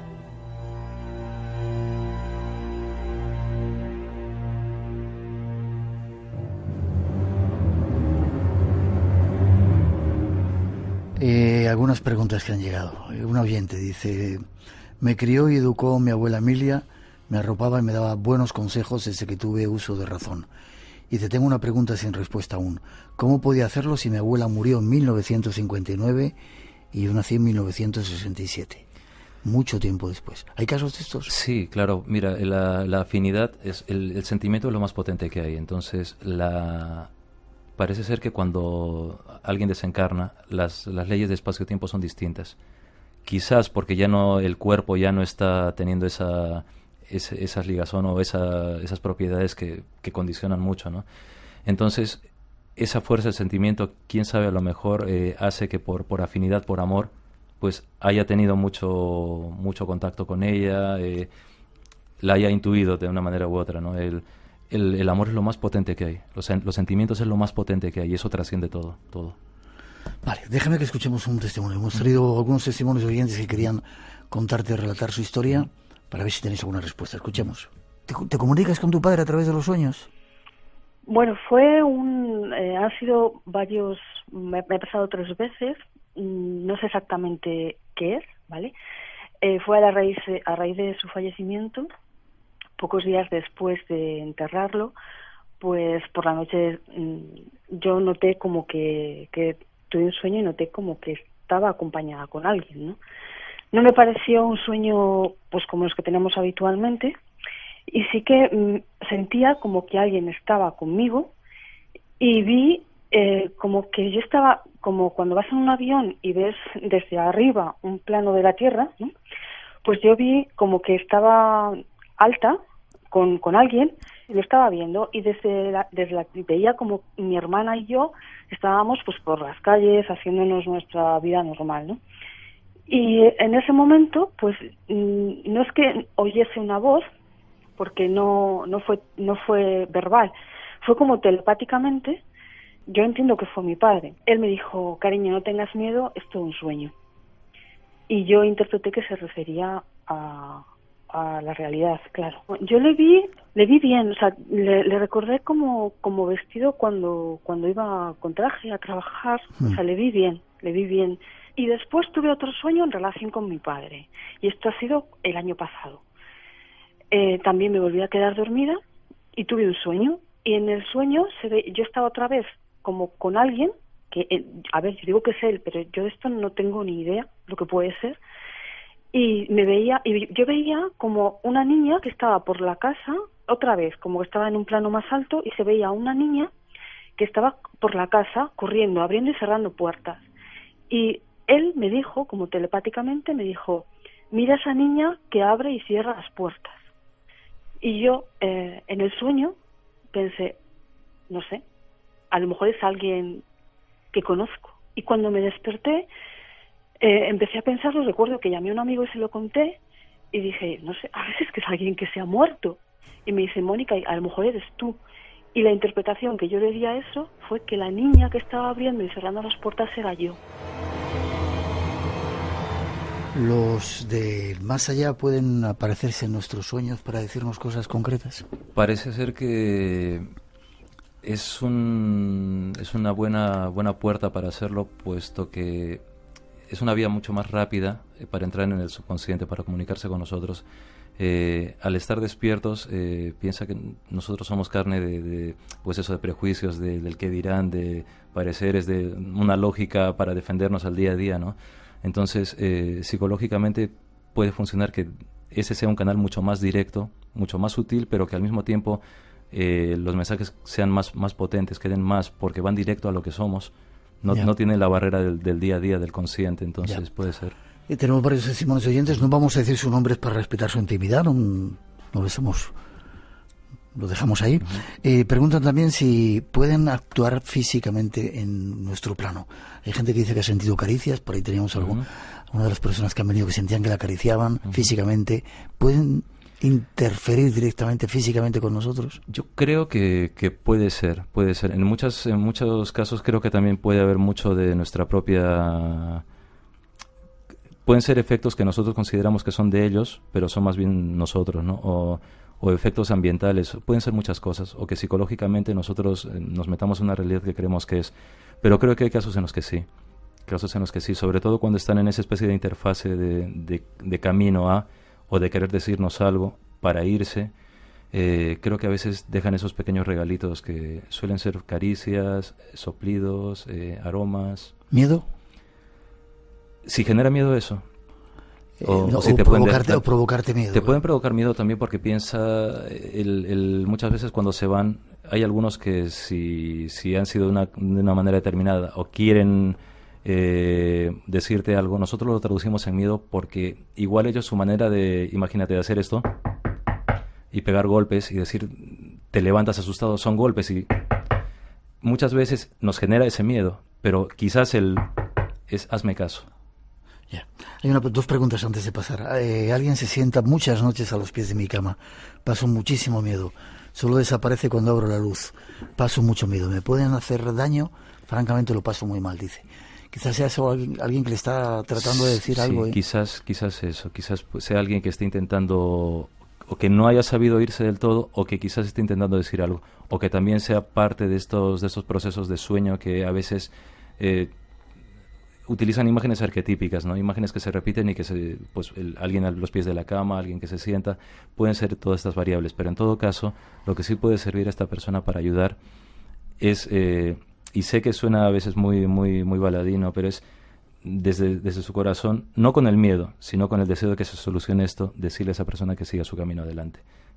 Seas quien seas, te respeto, quiero que sigas adelante, y seas quien seas, yo te doy todo mi apoyo para que sigas adelante. Vale, otra pregunta más. Un oyente dice que tiene una hermana que es muy sensitiva, pero le da mucho miedo, no quiere ver, no puede evitarlo y eso le produce mucho sufrimiento. ¿Qué puede hacer para dejar de ver?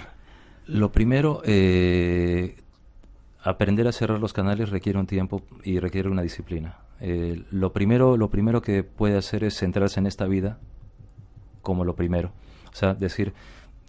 mi día a día, lo que soy yo, mis labores, todo lo que tenga que hacer es lo primero, mi primera responsabilidad. Porque esa es una manera de hacerte consciente de ti mismo, de tu propia psique, de tu propia voluntad. Cuando tú consigues un poquito eso, poco a poco te vas dando cuenta que todo eso es un añadido que tú puedes controlar. Porque es como decirle a un huésped, vale, ¿quieres hablar? Vas a hablar en mis términos. ¿Quieres entrar a casa? Pues vas a saber entrar. Y créeme que poco a poco van respetando eso. Pones tú los límites, ¿no? Sí, tú tienes que poner los límites. Tú eres tu poder, tú eres tu fortaleza. Vale, 2:41, 1:41 en las Islas Canarias. Seguimos adelante. Esta noche, en Espacio en Blanco. Lucharon por sobrevivir. En ningún momento parece que hayan perdido la cordura, ¿no? ¿Qué los empujó a salir de allí? Pues todas las teorías posibles, ¿no? Desde posibles ovnis hasta gente armada, hasta incluso el mismísimo Yeti, ¿no? Dicen que pudo haberlos atacado y que los haya hecho salir despavoridos de la tienda, hasta que allí cerca del bosque pues encontraron ese trágico final.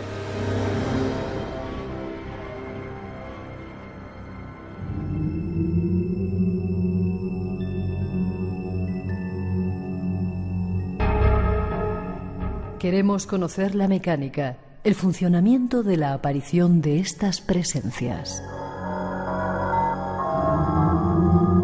Quizás sea algo parecido a esto. Hola, soy Jeffrey Wans. Si quieren hablar con nosotros, llámennos. Jeffrey Wans es un medium que manda mensajes de los muertos a través de las ondas. Ha fallecido, ¿no? Tiene un conocido programa con llamadas en directo en la emisora WOG de Long Island, Nueva York. Karen, estás en antena con el psíquico Jeffrey Wans. ¿Cuál es tu pregunta? Yo me defino como un psíquico de andar por casa. Normalmente siento quién va a aparecer, como si los muertos se alineasen ante los oyentes. ¿Recuerda la película Ghost con Whoopi Goldberg? Con todos los muertos esperando en el sofá, algo parecido.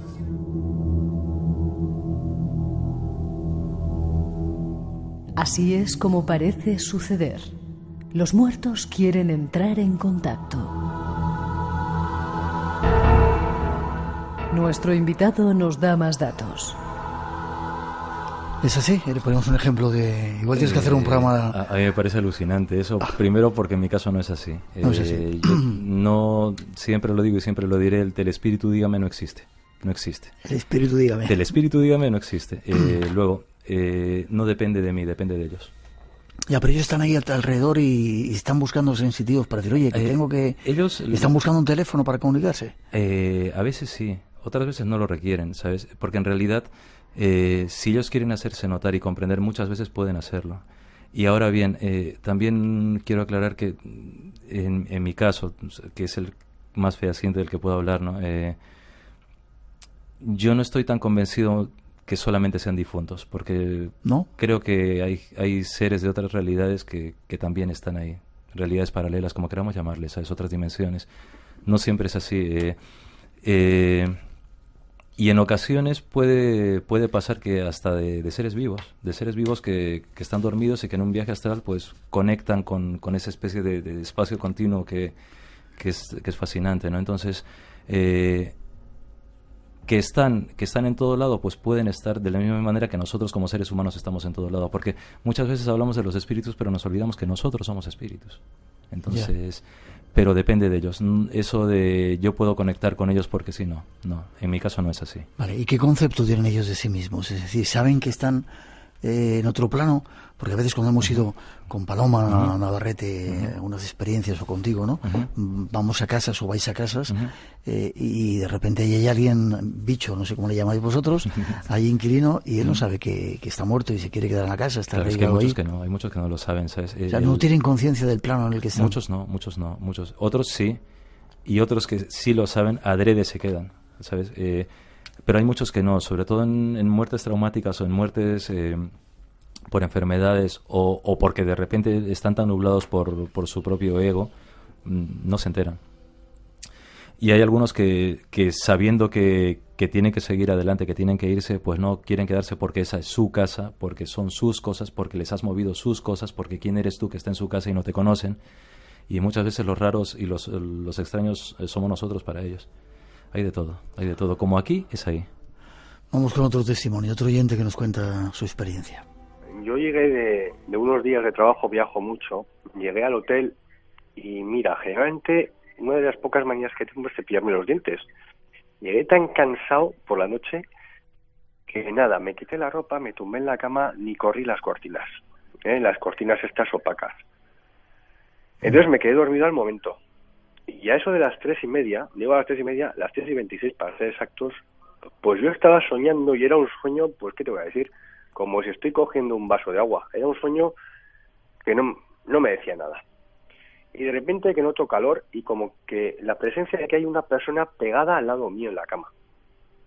Me desperté, tengo 45 años, como nunca me he despertado, de golpe, mirando al frente y sobresaltado. Por el rabillo del ojo, por la izquierda, están los armarios de la habitación, que son creo que de color blanco o de espejo, no me acuerdo. Y me sorprendió y giré inmediatamente porque estaba negro a mi lado izquierdo. Y vi como una especie de mancha negra, como si fuera una mancha negra, y se fue hacia adelante, enfrente mío, hasta la pared que está enfrente mío en la cama. Se movió hacia adelante, delante de la cama, la pared, y se transformó en la sombra de una persona. Era simplemente la silueta de una persona, cabeza y tronco. Me quedé de piedra. No me dio miedo. Eso luego sí me llamó mucho la atención. No me dio miedo. Me creó mucha curiosidad. Empezó a moverse de izquierda a derecha, delante mío, pegada a la pared, y pasó delante del televisor, un televisor de plasma que está pegado a la pared, y dije, joder, si te estoy calculando hasta la altura. O sea, lo estaba viendo. Me giré a la derecha, que están los interruptores, y les di unos manotazos, pero no los llegué a encender. Y me acuerdo que dije, me lo voy a perder. Y seguí mirando. Pasó por delante la televisión. Y ya se fue hacia la esquina donde hay una lámpara de pie. Ya encendí la luz. Y nada, por supuesto, ya no había nada. Sí te puedo decir que estaba perfectamente despierto. Estaba la claridad, no había corrido las cortinas, estaba la claridad de la noche, era el piso número 5 del hotel. Yo estaba soñando con otra cosa, me desperté y lo vi, yo estaba despierto. Sí me llamó la atención, y con esto ya termino, en el desayuno le di muchas vueltas y ya me entró la sensación de que lo que fuera me estaba hablando al oído. Una sombra que adapta o conforma un ser humano o una forma humana y luego parece que le está hablando. ¿Eso ocurre? Pues sí, hay una casuística bastante amplia respecto a esto, ¿no? El hecho de estar durmiendo y de repente despertar y bruscamente y ver esto, y lo que me llama la atención es el movimiento, porque muchas veces dentro de los la parálisis del sueño se tipifica que se ve la sombra delante y tal, pero que se moviese ya es algo curioso, es curioso. Y otra pregunta dice, muchas noches siento suspiros cuando apago la luz. Quiero creer que soy yo, mi subconsciente, pero no, es algo externo y no sé qué hacer. A veces desaparece la respiración cuando rezo. ¿Existe algo para protegerme o para ayudarme? Pues si es así, lo primero, justamente la oración, pero la oración esencial que sale de cada uno es muy potente, porque no estoy hablando del hecho religioso de la oración, sino estoy hablando del hecho íntimo de cada uno. Cuando nosotros decimos algo que nos sale de lo más interior y queremos algo, con esa voluntad, esa dedicación, digamos, eso es hipertransformador, es muy fuerte. Entonces, quién sabe, se calma porque quizás esa persona o lo que fuese que esté allí, pues entra en una vibración de sintonía con la oración. Aunque también hay algunos casos en los que nuestra respiración en momentos de cansancio es tan imperceptible que pensamos que es la de otro. ¿Sí? Sí, se dan casos también en los cuales por un estado de cansancio y tal. Pero en todo caso, orar o enviar ese tipo de vibración interior es bueno. 2:50, 1:50 en las Islas Canarias. Vamos con otro fragmento más que tenemos preparado y luego dejamos que el físico nos cuente alguna de sus experiencias. Espacio en Blanco. Tu cita con el misterio en Radio Nacional.